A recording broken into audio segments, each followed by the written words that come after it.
We know there are many choices in internet radio, and the staff and host of LA Talk Live would like to thank you for choosing the internet's hottest destination for the most eclectic sound and invigorating talk. This is LA Talk Live. We are more than just talk.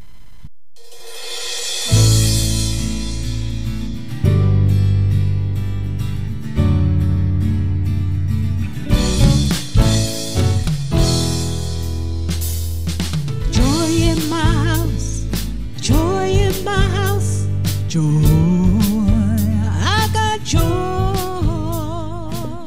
Welcome, ladies and gentlemen, to Joy in My House, inspirational reality radio show with a touch of recovery. A reality radio show where nothing is left unsaid. And no one is insignificant who shares. I'm joined here by my co-host and author of Shaped by the Master's Hand, Lolita Robinson. How are you doing today? It's good to see you. Welcome to another day of Joy in My House. Welcome to another day. So what kind of... Oh, Sebastian is out here, your son. Oh, I have my son, my 14-year-old son. He was 3. He was 3 when we first started, started meeting. That's right. I started teaching him. He was my youngest student. He was 2.5. And I was a tyrant. I can't believe how I know you were. I remember you really were good with him, though. Yeah. Is he keeping it up? Right now he is. He's training MMA with me now. I want to get him at least one amateur fight in the cage by the end of summer. No, don't put that back. No, I don't want that. Now, and he's such a soft-hearted kid. But when he gets in the cage, his demeanor changes. Okay. He's all business. All right. Well, okay. So how was your week? Always busy. Okay. Always busy. I got to pick up my daughter, and I do a lot of driving. But I got to pick up my daughter. Did she stay with you this week? I don't allow her to stay because she wanted her boyfriend to come. So I was that's right. Okay, we're not talking about Zaylee. We're talking about Alicia. Alicia, my older daughter, who just had the baby. Okay. So I'm a grandfather, and having that time with my family and my kids, it's empowering that I'm so present. I know. And my girlfriend always tells me, "Wow, I can't believe how present you are with your children." Right. And it's really a blessing. It's not anything I did, because if it was up to me, I'd be out partying, I'd be at the club, but I'm not. I'm there spending time with my kids and hopefully having some type of impact in their lives. That's good. Like so many people had in mind. So it's been a blessing. Well, I'm glad. How was your week? It was really good. It's like the Lord's incorporating me back into praise and worship. I'm doing more responsibility, and I'm just happy to be out of that season. I keep thinking about this time last year I couldn't even walk. Wow. It was just unreal. So I'm grateful that I'm walking and that God is slowly bringing things back together. And tonight we're going to go to a movie. We're going to get together tonight. We're going to go see the Rogue Nation, celebrate my son's birthday. Yes. Okay. Well, we have both June birthdays. Yes, you and I have June birthdays and things, and so I'm also trying to work up to going to the Queen Mary with a friend of mine. They're kind of having like a singles event. I don't want to sit at the rotating tables. So we're going to get a table that doesn't rotate. There you go. But I just want to be out amongst people with music, and if somebody nice comes along, I'm not looking for a husband, but somebody friends without benefits, but someone to do movies with or whatever. But I hear you. So do you think men are out there, that there are some men who will sign up to be a friend without benefits? I was just having this conversation with my girlfriend the other day, and we were talking about there's a lot of single people out there. Right. But, I believe that when you have God in your life, He really guides you. He really assists you in having discernment. He assists you in really opening up your heart when you're ready. Right. And I think God's timing is always best. I think it's best, too. So I'm kind of getting out there. So I'm happy. I'm seeing a little grass grow from the desert. Thank you, Lord. Don't take me back. But anyway, so I'm glad to be here. Well, I'm glad because we had a great show for us last week with I kept telling everybody Graham. About how beautiful she was. Jazz Graham was amazing. Yes. I thank God for recovery, because I could have really looked at her and went, but I could she's beautiful, talented, and I was really blessed by her. And for such a young age, a 17-year-old young girl graduating early from high school, I know, giving back so much. And it just so happens that her Pretty Girl retreat, August 22nd, that's right, in Pasadena, is being hosted by me. Are you kidding? So how did that happen? I tell you, you know what? You sure get involved with all these fashion shows and pretty girl stuff. You know what it is? Is it a fashion show she's doing? Yeah, she's putting on a fashion show for the young girls, and so I've done it before. You're sponsoring it? Or is our show so sponsoring Joy it? in My House will be sponsoring it. Okay, very and they good. want me to do the celebrity red carpet for them. They're calling it the pink carpet. Okay, are you going to have our boy with you? What's our guy's name that does Jimmy's? Jimmy going? always takes care of me. We never say hi to Jimmy. Tell Jimmy thank you, I love him. Why give him all Paul, the plugs? And Van Eric, and Peter, and Oh my God, Richard, everybody. Well, we have a lot of, I'm glad you're talking about this because it takes a team.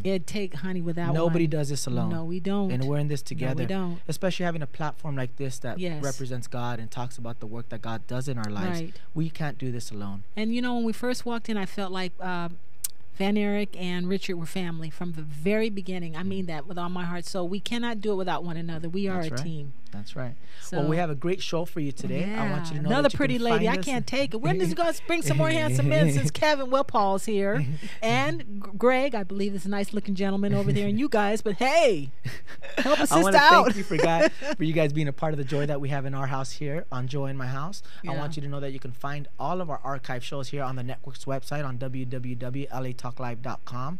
You can also find us on iTunes genre R&B under LA Talk Live Radio. But know that you can follow us on Facebook, Twitter, and Instagram /Joy in My House. Become a friend and a fan and receive up-to-date lineups of guests and information. We have a great show for you guys today. Can't wait. This young lady is a recording artist. She's a country singer, but I think she really runs the gamut. Sheri's going to come on today and share a little bit of her testimony and talk about what she's working on now.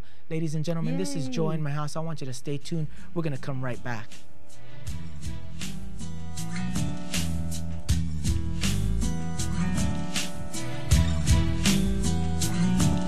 In a world grown cold, love so hard to know it can leave you all alone with a heart of stone.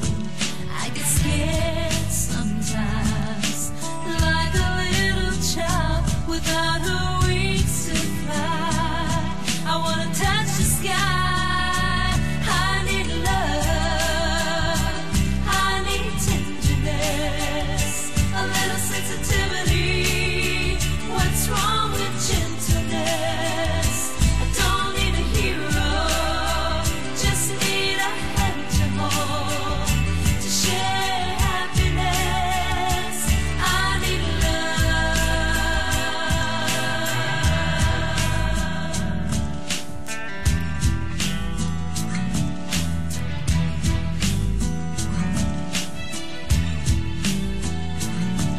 We were born to trust. Somehow we got lost. I just don't understand. Can we stop? Hi, this is Araceli inviting you to join us every Sunday at 2 p.m. for Veterans Day Live. Join us as we provide info that will help all military personnel, so don't forget to tune in to Veterans Day Live every Sunday at 2 p.m. exclusively on latalklive.com. You can also catch us on iTunes Radio, R&B, Radio Flag, TuneIn Radio, Live 365, AHA Radio, TiVo Radio, and Apple TV Radio, or just watch and listen directly at latalklive.com.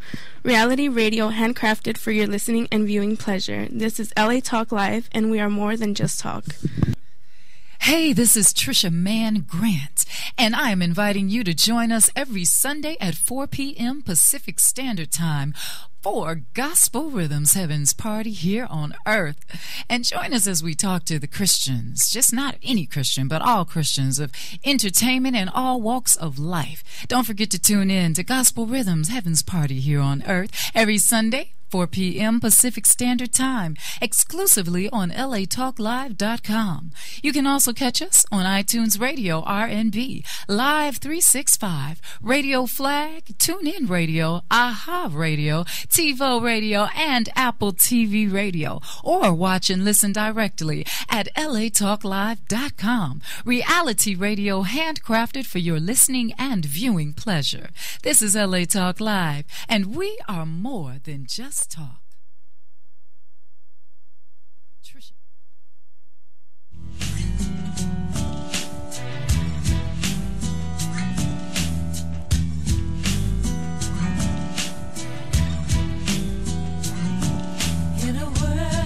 Welcome back, ladies and gentlemen, to Joy in My House, inspirational reality show. I'm joined here by recording artist Lolita Robinson. I am so blessed by Sheri's music. That was her playing over the commercial. Yes. So. And our in-studio guest, Sheri Pedigo. Welcome to the show. Thank you Welcome for having to the me. show. we always like to let our audience and viewers know how we met and how we got connected. Now, we have a lot of mutual friends, but you were referred to me by our board of directors, talent director, Paul Obel. Uh-huh. And Paul has sent us such amazing guests. Usually I do a lot of background before I book a guest. But when Paul sends him, I just know he has great discernment. We just know. Okay, so you didn't do a background check. I did. Well, just my research, not a background check, but my research. But I would love to know, how did you meet Paul? Yeah. Well, I was invited to a recording at Paramount Studios on a song for the Olympics. Oh, okay. And I was in Nashville when I got the call from my dear friend Kevin Dorsey, who was Michael Jackson's MD for 20-some years. Wow, okay. And so he called me in to sing on that, and I met Paul at the studio. So it was really... For someone who doesn't sing, Paul is on the studio. The Lord's going to give him a music ministry. He's got to. Wow. So that's how you... Yeah, that was about, I don't know, about it, maybe not even a full year yet. Okay, so. all right, okay. Yeah. Well, we always like to let our audience and viewers get to know you a little bit, Sheri. So we're going to go a little bit through your testimony, through your story. And, we always talk about the show, how this is a platform for us to share the work that God has done and how he rebuilds us even through our challenges and struggles. So if you're out there listening and viewing, I want to thank you for being a part of the joy that we have in our house, and would love for you to link up with us on Facebook /Joy in My House. You can tweet us with any questions or comments for our in-studio guest. Right. So hope you enjoy. Sheri, where did you grow up? Where were you born? Well, I was born in Kentucky, and I'm always amazed how God directs our steps. I'm sitting here getting emotional just thinking about how all this is intertwined. I was born in a small town in Kentucky, and Glasgow's the name of it. And I tell you, I was brought up in a Baptist church, but I was always a seeker of something more. I would walk outside and just go, Lord, I just feel like there's something more. I would always ask what God's will was for my life. What do you feel was missing when you asked him? Well, in the Baptist church, in a small town, it's, they preach a lot about hell and damnation. Okay. So, but I didn't get a lot of being taught. I've always been a seeker of knowledge, and I can remember wanting to read all the encyclopedias. Oh. I was that type of my brain was always seeking knowledge. Right. And I was feeling like something was not, I wasn't getting something it was a calling on my life that I just did not understand. I didn't understand what was happening to me. Even when I got saved at 12 years old, I was at a campground, and I was in the back with my friends, and there was this youth director that was really cute that I was like kind of infatuated with. Yeah. And he was like 5 years older than me. And there was a guy that was speaking that was a part of Dwight L. Moody's ministries. Oh, boy. He had the entire Bible memorized. Now, are you serious? This is a girl who loves intelligent men, right? I love intelligence. There you go. And it made me listen, because anybody that memorized the entire Bible, I want to hear what he's got to say. He had my attention, so I forgot the guy. Next thing you know, I'm on the altar crying my eyes out and not really knowing I'm having a conversion experience that nobody else in my group was having. Oh, my. And it was pretty intense. But see, God saw that yearning, hungry heart inside me. That's what, you were 12? 12 years old. Wow. And it was in the summer, it was in June. And I don't give my testimony very much, and I realize I haven't. And this book that's coming out is my testimony. Okay. And God's really bringing my testimony out of me a lot lately, and it's pretty powerful. Not that I'm ashamed of it, but I guess I never really get the chance to give it that much. And I minister to so many people that are not Christians that I am very, I use a lot of wisdom in how I speak to people, because I try to give God's love to everybody. I'm friends with people of all walks and beliefs in life. Well, you're a walking testimony. That's what Jesus said we were supposed to be doing. Yes. So I just try to walk love and live it, and sometimes it can be very difficult when you're up against people that are not very loving. But anyway, so there I am, and I'm just going to go into this because we only have 45 minutes, but this is a book. I'm telling you, what God did in my life is so incredible. But I was a little nervous when I got back home, because my dad didn't go to church, but my mom did. But I'm like, something happened to me, and it didn't happen to any of my friends. What just happened to me? So when the preacher came to, and I would go out in the fields and just spend hours in the Word of God, just reading it after that, because I was so hungry for the Word of God. But I would hide it from my family because I didn't tell them what happened. So when the preacher came to the house, I was nervous, going, oh God, they're going to tell my parents what happened. And I thought something was really, different about me because it was. Right. And even at such a young age, like my sister wouldn't appreciate if I said this, but she was smoking pot and stuff. Okay, all right. And we didn't say who she was. and so Her I phone had all number is that no. that peer pressure around me going Right. on at a very early age, you know. bet. So anyway, that's a little bit of my testimony. So Well, and my next question Someone would be, asked do you have about- brothers or sisters? yes, I did. My brother is younger. My sister's she's a couple years older than me. So you're the middle So, child. yeah, I am the middle Okay. one. You know how Yeah. that goes. What was your father? You see, your father didn't go to church, but your mother did. No, my dad didn't. He worked all the time, Okay. and I'm talking about this in the book a little bit. My father was always working. My father he built race cars. He was in the whole car industry, and Oh yeah. you know, and my mom stayed home. She didn't work. She raised us kids. I had my mom was just amazing raising us. I mean, Godly I'm woman, very obviously, blessed. right? She took you to church. Oh Your yeah, mother? yeah. Okay. We started going to church when I was about 11. Okay, We that's- start out in Church of Christ, where they blow the thing and they get you in tune, and there's no music. And I'm a music person, so I was like, "What are they blowing the horn for?" Because they blow and get you in key, then there would be Right. no music, just that Okay. one little thing to Real get you in singing. key. Yeah. Okay. You either did it or you didn't. So anyway, that's why that beautiful music. I'm really taken by that song. I started playing piano when I was 8, Okay. and I taught myself how to sing harmonies on the piano. My mom bought me when I was 8 years old. So All right. I'm Well, trying what to I hold wanted to- on because I know he has No, questions. that you're right on track. I was going to Right. ask the struggles, any challenges or struggles that you faced growing up during that period of time. You know, you're going to church, but there's a certain part where we kind of get a little detached. We start kind of drifting away as we all go through it, and that's that walk that we have. Well, it was very lonely for me. I remember feeling like something was happening in my heart, but nobody else I could relate to.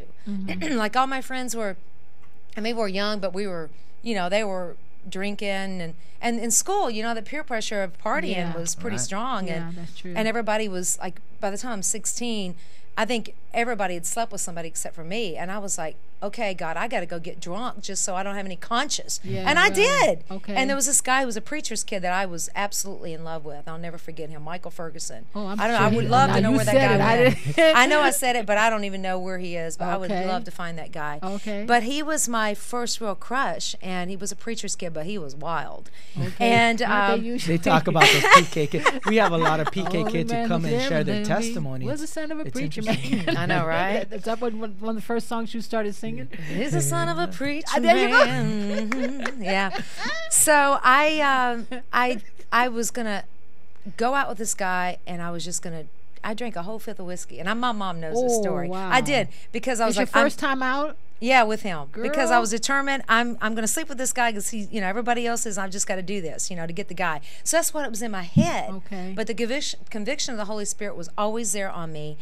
And you know, it's so crazy. I can remember this. I have no shame in telling this because this will help somebody not to make the stupid mistakes that go. I There you did. go. So I took all my clothes off, and you Oh. know what he says to me? This story is wow. I'm like, if I could turn red, I'm brutally honest. There's no shame in my game. Yes, you go. He tells me, he says, Sheri, you are the nicest girl in school. Put your clothes back on. I Aw. respect you. And Okay. the conviction of the Holy Spirit was there on him too. Okay. There And you know, that stayed with me. That stayed with me, and it kept me. It kept me. And I was like, wow, if he approves, and he's the nicest looking guy in school, and he's, you know, if he says I'm okay, then I'm okay. Okay. So that just gave me that feel to serve the Lord even more. But he was a gentleman too. He- so he there's was some, to so there's me. some good men. So now who knows what? Yeah. So that was a good I can testimony relate for to you. that because I felt the same way. Me coming from a drug addiction and womanizing and kids out of wedlock. And when Lolita came and she loved me unconditional, I was like, if this woman can show me that grace, that love, how much more can God show me? Yeah. as a Lolita was the son- first mother. sign Yeah. of God's grace in my life because I was so out of control. So I can relate to what you're saying. Yeah. It You wasn't get a that, romantic relationship or any of that. Yeah. but to have that grace and that patience for me right where I was and say, you know what, you're broken, but I'm going to care for you. I'm going to show you some directions because I got led to Christ through Lolita. Was just an amazing experience to really feel somebody just care for you right where you are, broken, doesn't matter, and then have her guide me to Christ. It was, I can relate, I can connect. It's amazing. Well, no wonder you mentioned his name. Yeah. Okay, I don't alright. think he would mind that. No, that you was know? a beautiful I think he'd testimony because he was young too. You know? He would probably be very proud to know that, those words in my life impacted me for my future. And he gave me that stamp of approval. You're okay, girl. Well, you don't have to be like all those other girls. With that fifth of, what'd you say you were drinking? A fifth of whiskey. I'll never forget. That was so. I mean, I don't hardly remember the night, you know, but I do remember that. Remember it was that? like God sobered me up. Okay. You know, I've heard of people saying God sobers you. Yeah. He sobered me up. Trust me. Well, I wanted to also talk about after that, your adolescence years. You know, you get out of high school. What were those years like? Because those are some very formative years and there's a lot of turmoil during that time. There is, and I actually ended up going to a Bible college. Now, this is a whole nother thing. I mean, God's hand was all so on my life that He was already planning everything before I could even. So you were trying to get in the world and trying to do your thing. But I wanted to be a star. He was just blocking you at every, even trying to act out. Oh my God! too. To this day, He still keeps me. It's amazing. Okay, I can hear that. I can hear that. I was on my way to Houston, Texas. I graduated high school, and my cousins came in town from Houston, and I just love my. Well, I say his cousin. He's my dad's first. They were more like aunt and uncle because they were my parents' age, but they were like, I guess that's called second cousin, right? Yeah. And so they invited me to come to Houston and live with them. And I'm in a small town. Remember, now I'm going to a big city. This is a big deal. Right. Houston's huge. I was working as a can dancer and a country music singer at this resort and making my money. You know, I did the little shows. Frankie and Johnny were lovers. Oh, Lordy, how they could love. You know, that was the song I sang on top of the piano with my can dress on. I made my money to go to Houston. I bought my own plane ticket, got on the plane for the first time. So you wanted to be a star. You really did. Oh, yeah. Anything I wanted to get out of that town. Okay. And so I ended up going to Houston and stay with them. I was 17 because I started school younger than, you know, I was 17 when I graduated, so I went straight there. But the Lord was setting all this up because I ended up at John Osteen's church while I was there. And I'm not going to get into the whole thing. I don't have time to go into it all. John Osteen, that's right, Joel's dad. Yes. Wow. In Lakewood? Yes. My second cousin's secretary went to that church. Okay. And they came to a pool party at the house. Now, my relatives weren't Christians, so they were partiers, but God already put Christians in my life there. Yes, He sure did. Some powerful ones. And so I ended up going to church with them, and I had a contract with the cheerleading team for the Houston Rockets. I can see that. And that's a whole nother story, which I won't go into. But anyway, God. That's a lot of competition. God set me up in John Osteen's church, but all along He set me up there. He set me up back in my hometown when I come back. My neighbors, I invited me to a Bible study that I had. They had just moved in across the street from us, and she was a guitar player and a very charismatic lady, and she invited me to this Bible study when I came back from Houston. Now, the Lord shut that door in Houston. For the Rockets? Yes. Okay. I was only there for a season, but the Lord shut it. Okay. And I ended up going to Bible college. So the Lord... Now you tell me He's not real. How does somebody go from all through my neighbor? Nobody would wake up and it's like I'm telling you, it's like crazy. So she invites me to this Bible study about half an hour from my hometown, and I meet this young girl, Christian girl, and we just musically. She was a singer, and the next thing you know, I'm going to Bible college. About 6 months later. Do you know what you were going for? Did you? No, I'm just going because the Lord opened the door, and I said, okay, it's Christians. They're cool. I need this in my life. I don't have anybody in my life like this. Right. And I was going for the fellowship. I wasn't going because it was college. I had no idea. I was going to go study music, but God put me through 3 years of studying the Word of God. 3 years. Well, look at that. I don't hear you saying you felt led to be a pastor or no. That. Okay. But he filled me with His Word. To have the Word, from the beginning to the end. Right. Every book I studied it. Now only God could set you up like that. Now, not many people know that about me. Okay. I mean, very, very few people know that about me. Well, I wanted to touch a little bit on the music side now. Now, you're going to Bible college. You want to study music. When did you realize that you had the passion for music? Oh, when I was 8. Okay. And I didn't know what contemporary Christian music was, so I went to that Bible college. I never heard of it. I never listened to it. You know, I never didn't know it existed. So I knew gospel, like Southern gospel, you know, like the quartets. But the contemporary in the 70s started coming out. That's right, the contemporary Christian music. Yeah, but I never even heard of it. I mean, there's people today don't even know what it is. I have friends who never heard of contemporary Christian music. Wow. That are in the world that never knew. They don't even know what it is. Right. Right. You know, there are people that don't know what that is. And I'm sitting there, I'm like one of the only ones who's never heard of, you know, Christian music. You know, I've only heard of the gospel because being in Kentucky. And it is two different things. It's two totally different things. And people don't realize it. It's two different genres. It really is. Like the praise music, you know, the worship music that's so incredibly awesome, you know. Well, I wanted to touch on, because we always talk about on the show how God places people in our lives that gives us direction for our calling. Now, was there someone who encouraged you and who guided your musical talent in your life? Well, my as far as in my immediate family, not really. Anybody else musical? Your mom, just in dad? my church, you know, I sing in the church all the time. But my mom was always listening to Elvis, and you know, there was music always in the house, and my mom loved to sing. Okay. You know, so I would have to say, I guess those early years of my mom playing music constantly in the house was a role model for me. Yeah. Well, then how did you get exposed to the contemporary gospel? Because I think that's where he's trying to go there. Oh, in church. Okay. Yeah, that in church, and you know, the Southern gospel was in my church because I sang in the church. But down in Pensacola, Florida, is where I went to Liberty Bible College. You know, that's where I went. I know exactly. Yeah. They had a whole lot of revivals down there. Yes, they did. They sure did. Yes, Didn't they Hillsong did. come down there? And a Yes, lot of them. yes, Hillsong. Yeah. Girl, you were in the hub. I was in the hub of it all. You were in the hub I of really it. was. Yeah. Amen. Yeah. Well, from here, what made you decide to pursue a career in the music industry? Let's go there. Okay, I ended up going from that college to Tulsa at Oral Roberts University. You are really are grounded. Wow, listen to this. And that's a whole nother story, which I don't have time to go into that, but that is a miracle in itself. This would take a while for me to tell all this, but I ended up in Nashville from Tulsa. I went to Nashville, and then I was going to be a country music singer.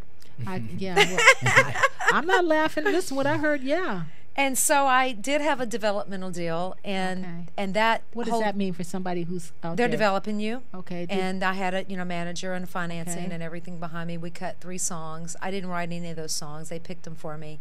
I had written a couple of songs, but they didn't think they were radio. Yeah, they never do because they want to produce. Well, I was like 20 years old, so I mean, I thought I was a great writer. Well, but, look at Taylor was 13. You know, but hey, that's okay. Another story.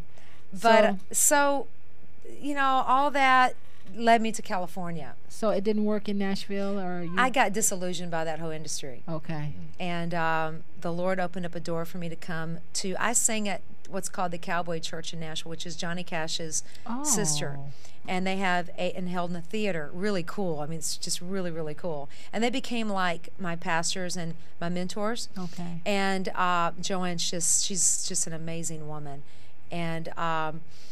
Anyway, a door opened through Johnny Cash for me to go to California to work on a TV show, and I was giving up music, and I was going to go into acting. So you were that.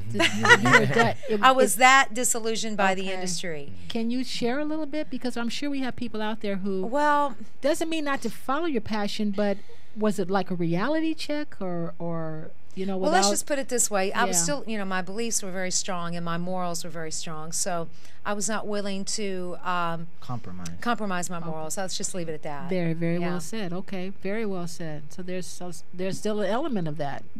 Okay. And God has put me with people who are not willing to compromise their morals in this city. There you go. And they've been at the top of their game. And one of them is Diane Cannon. Oh, gosh. And she has been a huge mentor to me.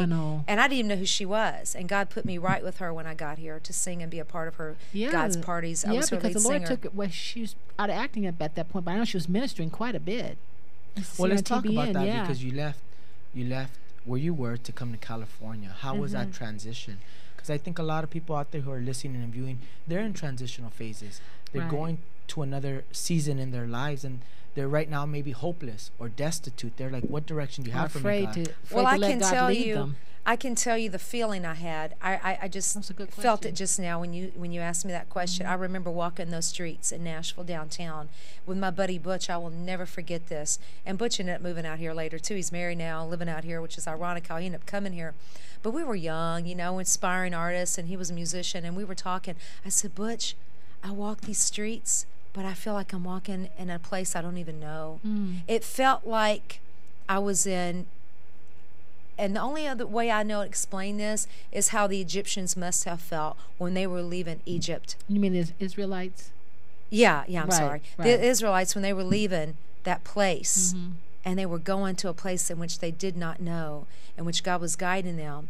And it probably felt like that, because I remember feeling, I feel like I'm in a strange land. I'm walking these streets, but I feel like it should be familiar, but it's not. No, and I was having visions of mountains. I'd be driving down the road, and all of a sudden I'd be seeing a vision of the mountain, and there's not mountains like mountains out here. I was Right. seeing the mountains before I even got here. Wow. So God was already giving me a vision of where I was going. It's a lonely feeling, isn't it? Yes, it is. Because you've had a lot of transition. I like that question Yeah. and Joel asked. So people, maybe you can tell people not to be afraid, even though it's a very lonely feeling. And you know, when I was coming this direction, the Lord gave me the story of Abraham, you know, and the whole thing with Lot, to not look behind and Right. just keep going Right. and have faith, you know, because sometimes you got to let go of the familiar, and you got to let go of what feels like security. But if the Lord's shutting the door, you will want to go, because nothing's going to feel right anymore. Right. And you right. just got to, and it is hard, because you're walking into another land, and this is not just any land to walk into. You're talking about a country girl. You Yeah, know, I'm coming to here. a huge city. Yeah, Houston know? was the first one. Then you're coming here to L.A., you know. Oh, well, yeah, Houston, I was only there for 3 months. It was just a Okay. season. It was a very temporal season, you know. But I wanted to talk about that I was living with my transition. relatives, too. What sacrifices did you have to make to leave where you were, that place of comfort, that place that you thought was secure, to California? Because it had to come with sacrifice. Every one of my moves did. I remember, you know, when I was in Tulsa leaving, going to Nashville, there was a guy there that I really loved. And to this day, we are so close, and we're very good Oh, friends. And okay. and he tells me, he says, because of you, I have one of the biggest ministries in Norway right now. I used to push his stomach and make him sing. But I was Wow. so crazy about him. He never knew I was in love with him. But we Okay. were, you know, we were young, and he was younger than me, actually. And that was hard for me to leave him.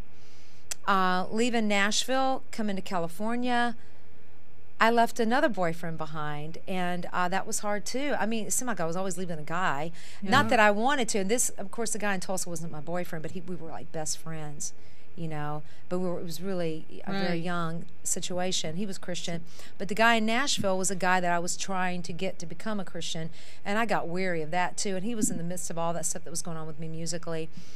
And I had to leave Nashville for more than just the music side. It was I had to leave that relationship too, because I was unequally yoked in that relationship. Okay. And so And there's some truth to that, isn't it? oh yeah. When I was young, I didn't think it was that big of a deal, but it is. And you can be with a Christian person and be unequally yoked too. I like that. You sure can, because Okay, you so got to have the speak same about thought that. patterns and Yeah, the same same desires values, and you know, I really, really, truly want to serve the Lord with my life. It's Right. not like I just am out here, I'm a Christian, but yet I just want to live my life. I really have I want to live a destiny. I just don't want to live a life. I'm Right. destined driven. Okay. And because I'm destined driven, the Lord's my agent, He's my manager, He's my record company. I've had 3 record deals that went bust. Thank Because you. the Lord was in control of my life. He let you be in it, but not of it. That's kind of what he That's did with exactly me too. right. That's exact. He let me have enough of the experience, the training, the skills, but he just you're not going. I'm sorry, you're just not going. So it sounds like the same thing with you. Oh yeah. But you were able to go a lot though. I think you've done a whole lot in your career. I think He's protected me. But he's protected you. Oh, absolutely. Because, Okay. you know, the mind of our way, we plan our ways. There's There a we scripture that go. says that. We plan The our mind ways. of Sheri is God planning direct her our way. steps. He's But the so Lord happy. is directing the step. We say that every week. It's so true. And I Yes. see it even being directed here. Right. I mean, I'm through so Paul. glad And you're then, here. you know, it's just like, what? You know, Yeah. I just sit back and just say, okay, God, you're cool. You know, That's right. you're so much more cooler than we give you the respect of how cool you are, you know? Well, you have said so many things in just a little Short interim period. there. You talked about transitions. You talked about not being unequally yoked. You talked about God allowing Him to direct your path, not being afraid when He closes doors. And I mean, this is really And rich. now let's huh? talk about that. How Yeah. God did continue to work in your life. You come to California. And How you're on a did you- TV show, right? And For a TV show, how did you hone in your craft? yeah. We always like to let people know how God actually gave you applicable tools in your life that developed you, again, for your calling or for to Well, serve I Him. studied. I did study acting, and I did study vocals. You know, Okay. I did, you know, study to show to self-approved Yeah, in you so many go. ways. That's what we You know, talk not just the about. word, but we got to study in our craft. That's right. And, you know, and practice our craft once we study it. That's right. So, you know, preparation brings the opportunities. You know, if you have a door that opens and you're not prepared for it, that's a bad place to be. That's what Kevin was talking about when he was here. It's we were so talking true about that. You know, you have to be trained. Yeah, you got to be trained in the way that your vision is. You got to train yourself and study to show that self-approved. That's biblical. And you know, the Lord just kind of, this is how cool God is. I'm working on the set, and I'm in overalls that day. What kind of TV show was it? Jane Seymour. Dr. Quinn. Oh, wow. Yeah. I was in the very last season. I was in the very last season. I even danced in the show and everything. She's beautiful as she is. Still is. Oh, that woman. Yeah. She's another one. Don't be bringing her in here, Paul, too. I remember working at CBS when I first met her. I was doing the commercials, you know, the CBS Welcome Home commercial, and I was doing the push the door thing open. I was in the swing set doing all. And when I first met her, I was like, oh, there she is, you know, and we would be right beside each other, and she'd be watching me on the monitor, and she'd be going, she looks just like me. You know, I was going to say that. You have my hair was really long then. You know what? You kind of remind me of Jane Seymour. I was going to say that. So were you like her sister in it or something? Or no, I was her double stand-in, and I did some other stuff on the show, too. That makes sense. Yeah. Okay, that makes sense. But what was I going? I was going somewhere else. I forgot where I was going. Well, Well, we were just going to talk about God developing you. So mentorship, or how he developed and gave you applicable tools to continue serving him. Okay. God put me back in music. Yeah, because you said you retired. I left the set and I went to this like hole in the wall club called it's a hole in the wall club in the Valley, and I got to get on stage and sing. A lot of people used to go out there in the Valley. Oh, you know the one? Yeah, okay. I do. So I'm like, and it's a cool place. Yeah. But it's a real hole in the wall. But so I'm just like, okay, Lord, now I'm just going to go in there. I'm going to jump on the stage and sing Crazy, you know. So here I am, jumping on stage. I don't know any of these people. I want to sing. Crazy. Come on up, sing. And to this day, that guy is still one of my best friends. Oh, now. Wow. And Bob Tucker, I have to mention him because Bob mixed the song that you're going to play next tonight. He mixed that for me and played on it. And it's called Let Me Show You Love. And Bob God put him in my life. Okay. And there he is. He just left a session with the Temptations. And he was engineering the record. And he hears me sing Crazy. He comes up to me. He's got tears in his eyes. He goes, you got the most beautiful voice. Will you come by my studio tomorrow? And he didn't tell me who he was working with. Okay. So I'm like, okay. The next day, I said, Lord, I'd never go back to a studio because I was like really, this was a war going on within me. Mm-hmm. I said, I gave up music, Lord, because it didn't work. I gave it up, you know. But, you know, God didn't give up on me. No, he didn't, no. So he took me back, and I'm driving around in circles. You know, it took me 3 hours before I was in the neighborhood, but it took me 3 hours before I even went to the studio. Because you were fighting with the Lord? Yes, but the timing was perfect. So I ended up in there, meet Otis and all the guys, and it started back in me. God just used Bob Tucker. Thank you, Bob Tucker. Thank you for coming into my life, because he put that fire back in me and started producing me. That's beautiful. And my music started coming back, and I started writing some of my best songs. The one you just heard, I Need Love. I mean, I wrote that shortly after that. One. I'm telling you, I was like, man, I'm not kidding. That was beautiful. Well, I wanted to touch on that because I wanted to touch on some of your accolades now. It's about, it's a perfect segue. You perform with many icons, Billy Davis, Marilyn McCoo, from The Fifth Dimension. You co-written with Stephen Townsend. Stephen Townsend. Yeah. From Little River Band. You produced and co-wrote with actress Diane Cannon. You opened up for Randy Travis. You were part of William Shatner's Hollywood Charity Horse Show. You really touched. I mean, you are constantly working and constantly giving of your time and of your service. Let's ask her something. What's going on? What's going on? Because I have to say this. When you feel God shutting a door, he's opening a door. When God closes a door, he opens a window. I didn't know who any of these people were. I didn't even know what Motown was.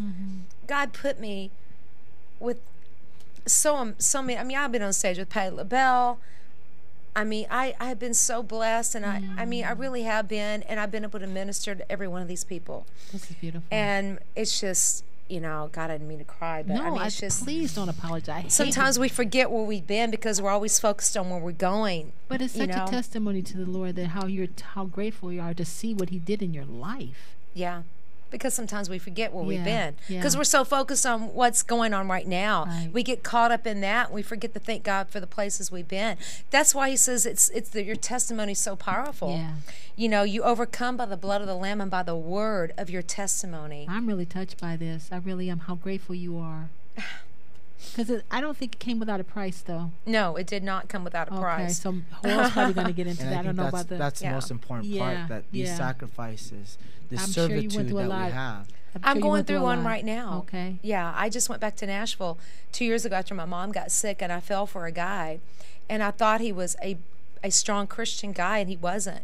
And what he portrayed to be really disappointed me because, I mean, I really fell for what I thought he was. Mm-hmm. So, you know, we all can fall because I'm not saying he's a wolf, but he was to me. Yeah. But, you know, I had to let that illusion go. You know, and there's so many people that are not really living what they say they are. Right. You know, but when you truly live with a pure heart before God and you really, really live that, it's going to show through and it's going to heal people. Mm-hmm. And it's not going to lead people astray. It's going to lead them to the truth. Right. And the truth is what sets us free. And there's so many people walking in darkness because so many people are not walking in the truth. Mm-hmm. And it's You easy know? to get pulled in. Oh, God, yeah. It's so easy. You know, I gave God my will in that a long time ago. I was talking about going on the Queen Mary and stuff, but I told him go against my will because when I am attracted to somebody, that's it. All reason goes. So I've told him beforehand, please, just Lord, just close it because I can't. I was with Billy Davis in Maryland yesterday, Marilyn McCoo, you know, from the Fifth Dimensions, and we had a barbecue yesterday, and I always look at their relationship. I'm going, yeah, God, how long have they been together? They have the most incredible relationship. And that's when you're talking about this, I'm going, look who God has put me with as the people that have been like mentors and, They sure and have examples for me. I can't compromise when I see these relationships they've been because together. I know they exist. Yeah.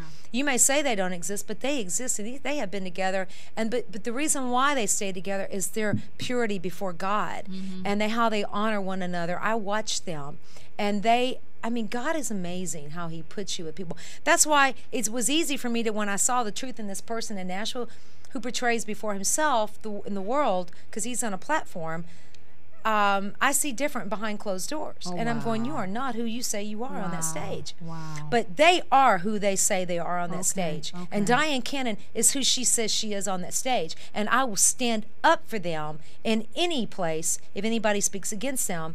Just like the Word of God, I stand up for my Lord because I know the truth. And when you know that truth in somebody, you fight for that truth. That's right. You become a fighter. You know, right. you fight for the truth, what you believe in. Wow, that's a lot said. Ooh, I'm speechless. Yeah. But I mean, but I think it's nothing else important to say. That was it's very well important put it. It's important for us to say that because as Christians, there is people who are living the religion, and then there's people who are walking That's with right. Christ. Right. And God gives us that discernment as we get closer and closer to Him, and we know who's real and who's not, and who we have more strong boundaries with. And God was doing that work in you. And I always say, God always over delivers in my life. He will always over deliver in yours. And for a season, He had me in the desert too, trying to get out there and meet people, and it was so disappointing, and it was a challenging time, as Lolita talks about, when she was in bed rest, where she couldn't walk. Yeah. I couldn't walk 2 months ago. I had a broken foot. So I know There what you- okay. being Wow, down there you is. go. It ain't no fun. You know what? It seems like that's what's going around.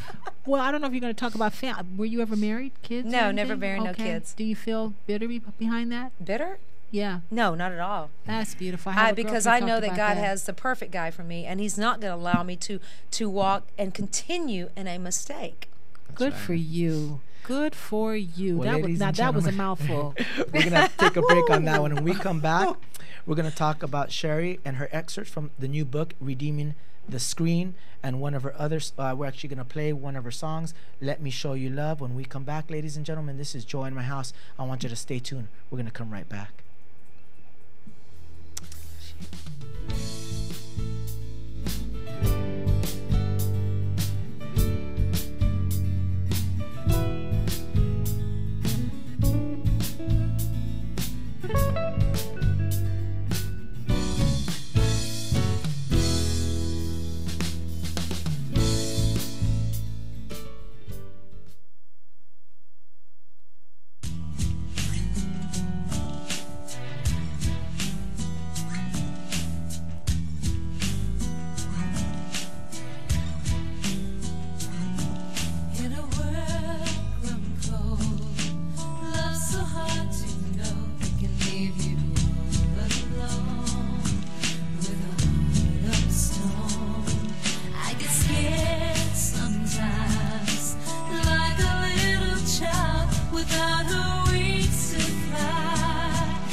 little sensitivity.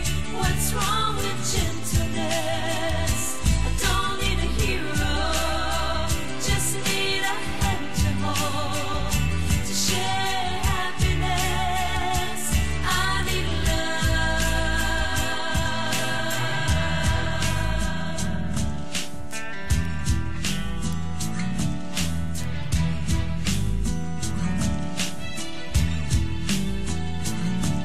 We were born to trust. Welcome back, ladies and gentlemen, to Joy in My House, inspirational reality show with a touch of recovery.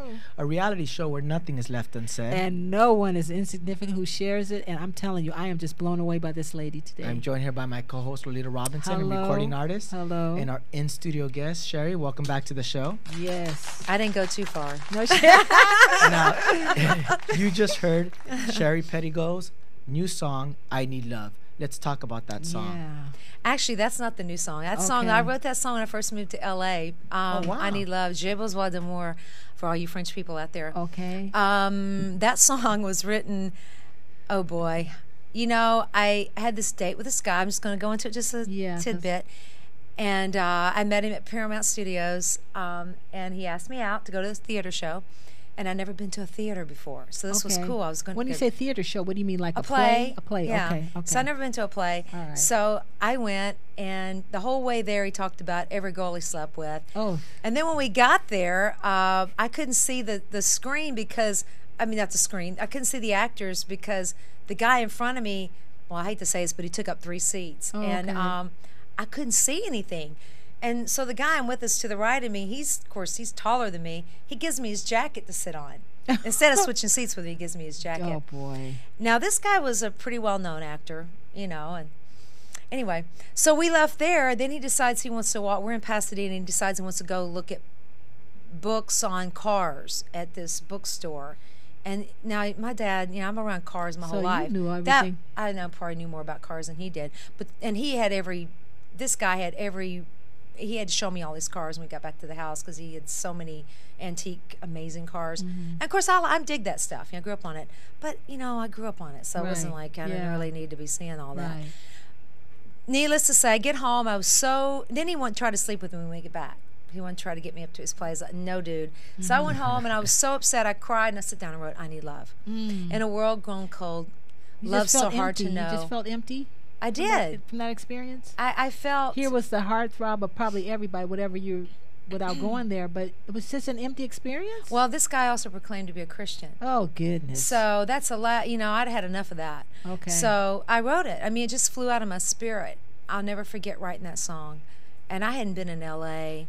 about a year, I guess, about a year. Well, were you disillusioned when you got here?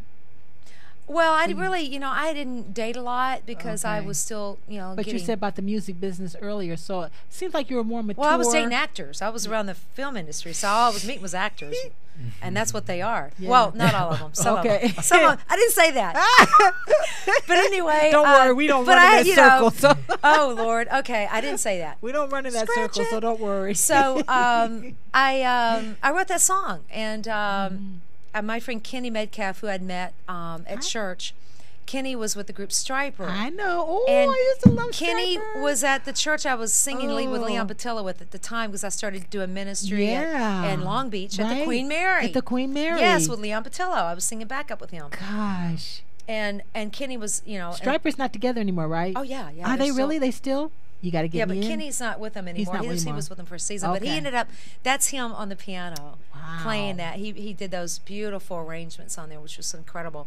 But, so that song was written in like 15 minutes. 15, it's 20 beautiful. Minutes. And the whole purpose is you were seeking, because I couldn't hear all the words. Well, I mean, in a world grown cold, love's so hard to know. Right. You know, and it's just, in a world grown cold, love's so hard to know. It can leave you all alone with a heart of stone. I get scared sometimes, like a little child, without her wings to fly. I want to touch the sky. Because I need love. I need tenderness. You know, a little sensitivity. What's wrong with gentleness? I don't need a hero. I just need a simple hand to hold. Oh, there you go. You know, just need love, you know. And then, you know, the next line talks about we were born to trust, but somehow we got lost. You know, we all get lost because we really want to trust, and we all desire to love. So It's beautiful. Powerful song. Very powerful. Song. Very powerful. I also wanted to touch on you being featured in Redeeming the Screens. Now, Redeeming the Screens, it's a reflection of these Christians, not these Christians, Christians in the industry who are giving back. It's an Isn't that your book? It's an autobiographical. it's not mine. I have a chapter in it. Oh, okay. It's told in an autobiographical form of these people telling their stories and how they share the gospel in the entertainment industry. Now, Suzanne Stratford, who was on the show, is on there. Leanne Pendergrass, some of my good friends, Josie Pollock and Mel Novak are in there. But you also have a chapter called Flight of a Butterfly. Tell us about that chapter. Also, Ted Baer's in there in the Movie Guide Awards. He's in there. Bob Yerka's stunt, major famous stunt guy who's been a major impact in my life, both of them. And she asked me what I wanted to title my chapter, and the only thing I could think was about being a cocoon, being in the cocoon, the butterfly, trying to get out, being trapped in there, not being, not feeling like the wings, or you're trying to push your way out of this cocoon, and you're not quite sure how you want to fly. Just like my song, I want to fly. Yeah. And interestingly, how I ended up in this book is I came back from Nashville after being 2 years there. And I was at Billy Davis and Marilyn McCoo's praise outreach. And in Nashville? They have it in Nashville? No, here in LA when I first came back. And you talked about your mother. Is your mother okay? Yeah, that's a miracle. All right, very good. God healed my mom. I didn't want to forget that. No, thank you for asking that. Okay. So here I am, and I have not seen Billy and Marilyn in a while. And I went to the praise outreach, and this lady named Jean DeFazio, who is the one who interviewed everybody in this book, she looks back at me and sees me, and the Holy Spirit said, you got to interview her for this book. Now, she doesn't even know who I am. But the interesting thing about it is all the people that she had interviewed in the book, I had been in all their lives and involved in all their ministries. See how God is. So mine just kind of tied everything together. So when in my testimony, my chapter in the book, I talk about all these people. So I kind of bring the whole book together, and it's just beautiful? like how she God didn't even know that. No. But listening to the Holy Spirit and being sensitive to the Lord. That's it right there. Yeah. And I went that night because I felt to go. I had just got back in town, and I just felt to go. And it wasn't like anybody was saying, come, you got to be here tonight. I heard listening, the power of listening. And, we can miss it because we don't listen sometimes what God's wanting to bless us with. And so I ended up being interviewed. And when she was interviewing me for that, I started talking about my life and just like what happened. I started crying because I realized where God had brought me and how he protected my life and how he put me with his elite. I didn't need a record label. God was my record label. He stopped all those things. Even when I first came out here, Dan Kiley, I was going to be his first artist from Kiss FM. He ended up dying of an overdose, and he had really bad diabetes, and I was his first recording artist. And 3 months later, after he recorded 3 songs on me, he died. But I got to minister life to him before that happened. And I had experience. I don't want to take your time. I had opportunity when I was down to read Aretha Franklin's book. It's I cried when I think about all the artists that she taught that was in that book. Most of them were dead, and I think about, Lord, thank you so much that you did not let me go where I really wanted to go like you. You know what I'm saying? That he had his hand on us. Yes, he did. And when you said that, it reminded me of the guy in Switzerland. I went to Switzerland to work singing, and I ended up meeting this rock band called Gotthard. I don't know if there's any Swiss people out there or not, but you will know who this guy is, Steve Lee. And they had 17 triple platinum records. He was 47 at the time, and I met him. Wow.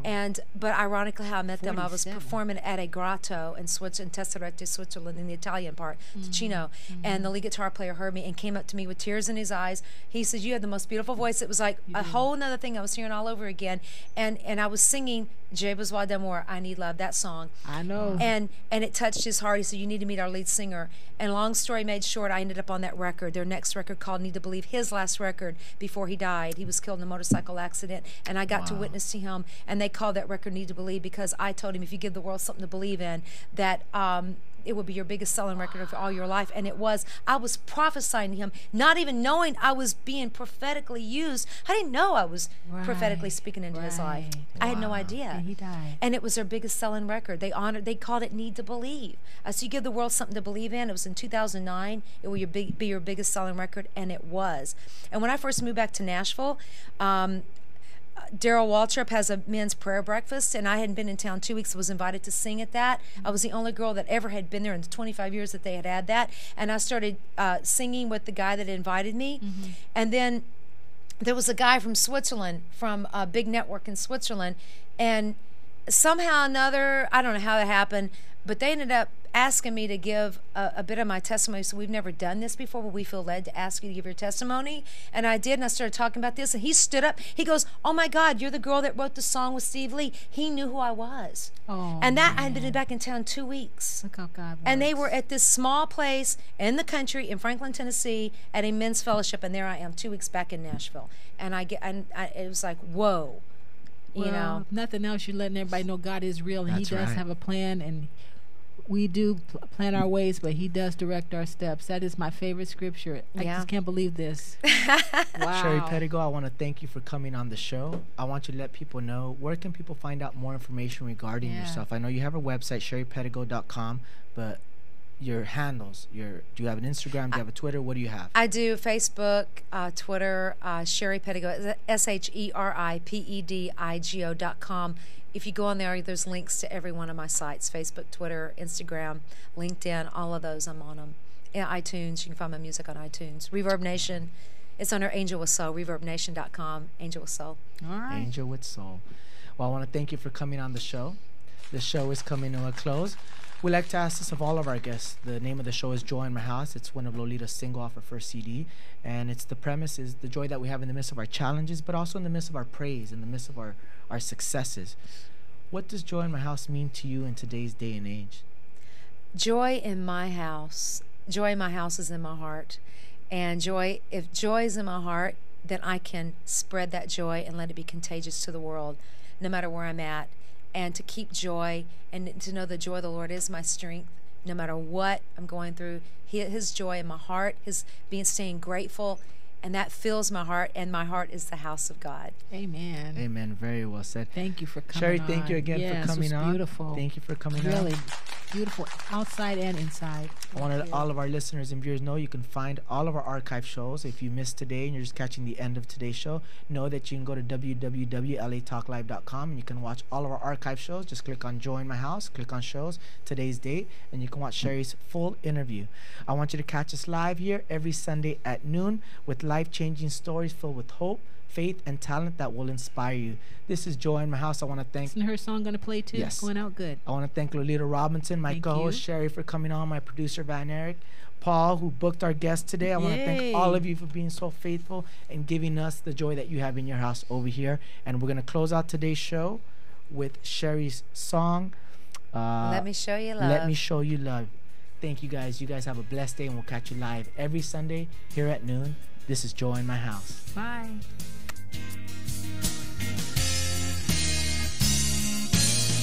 When I look at you, I wanna cry. I see a part of you has died. You built a wall so you can hide, letting no one else inside. Someone ripped out the heart of you, stopping love from getting through. Let me be the one to show you love. Let me show you love. I'm not out here to hurt you. Got to believe it's true. Let me be the one to show you love. Let me show you love. Don't you throw it all away, all because of yesterday. Your precious heart made of gold. I just wanna hold. Someone ripped out the heart of you, stopping love from getting through. Let me be the one to show you love. Let me show you love. I'm not out here to hurt you. Got to believe it's true.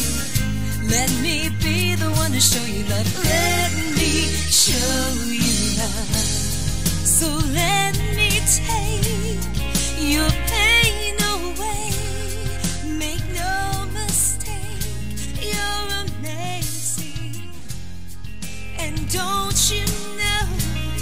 You're beautiful like a rainbow. Let me show you love. Let me show you love. Let me show you love.